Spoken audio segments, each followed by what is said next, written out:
Get a few cranks here and there, but their numbers so small, it's almost not even mentioning it. Red Fox was never supposed to be a household name. Born John Elroy Sanford in 1922, raised in the hard streets of Chicago, he came up in a world where comedy wasn't just entertainment, it was survival. Poverty, racism, and rejection shaped him early, and instead of breaking him, it sharpened him. He dropped out of school and started grinding in clubs where black performers were kept far away from the spotlight. But Foxx didn't care about the spotlight. He cared about truth. And the truth was loud, raw, and often too dangerous for polite society. By the 1940s and 50s, he became a legend on the Chitlin circuit, the underground network of black venues where he built his reputation as the king of the party records. While mainstream America pretended not to hear him, his albums were selling like wildfire, uncensored, fearless, and hilarious. Titles like You Got to Wash Your Ass and I Ain't Lied Yet made him infamous, but they also made him revolutionary. Red Fox wasn't just telling dirty jokes, he was breaking barriers, speaking about race, sex, and injustice in ways nobody else dared. He helped pave the road for comedians like Richard Pryor, Eddie Murphy, and Chris Rock long before the industry was ready to admit it. Then in 1972, everything changed. NBC cast him as Fred Sanford in Sanford and Son, and suddenly America couldn't ignore him anymore. The show became a cultural explosion, not just because it was funny, but because it centered on a working-class black family at a time when that was almost unheard of.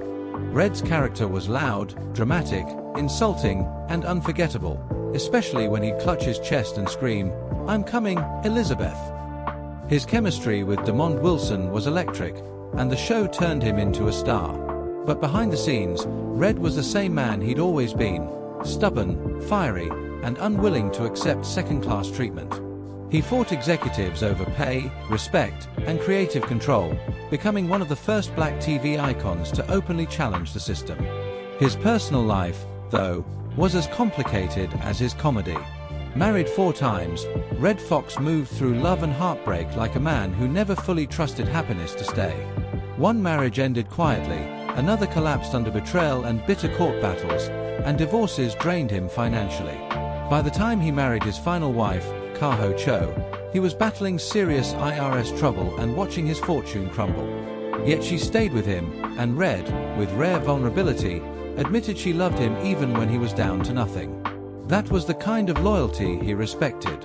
And then came the story fans whispered about for decades, his connection to Nancy Kulp. The refined, intellectual actress best known as Miss Jane Hathaway from the Beverly Hillbillies seemed like the last person who'd ever be linked to Red Fox. Different worlds, different images, different reputations. But Red finally addressed it, and his answer stunned people. There was no romance, no scandal, no feud, just an unexpected friendship built on mutual respect. He said they met years earlier in a quiet Hollywood diner where forgotten performers and exhausted comics gathered after shows. And in that unlikely setting, the outspoken king of raunch comedy and the polished sitcom star found common ground. Red admired her sharp mind and dry humor, and Nancy admired his refusal to bow down to anyone. He even admitted she gave him advice during his battles with censorship and executives: tell the truth, but tell it with a smile. According to Red, Nancy quietly defended him when others wouldn't, even writing a private letter supporting Sanford and Son when network executives feared the show was too risky. Red said he didn't learn about it until years later, and it hit him hard because it proved something rare in Hollywood, someone helping without wanting credit. But tragedy would soon close his story. In 1991, Red Fox was filming The Royal Family, a comeback sitcom backed by Eddie Murphy. It was supposed to be his return to glory.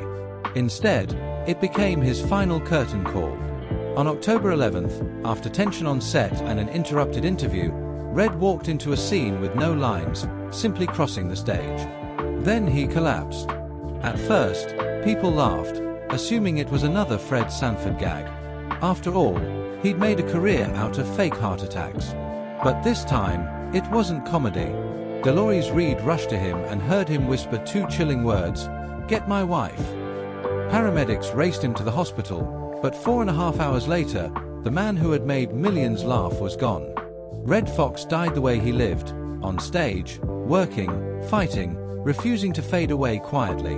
Eddie Murphy paid for his funeral, honoring the man he called one of the funniest humans who ever lived. And in the end, Red's legacy wasn't just the laughs.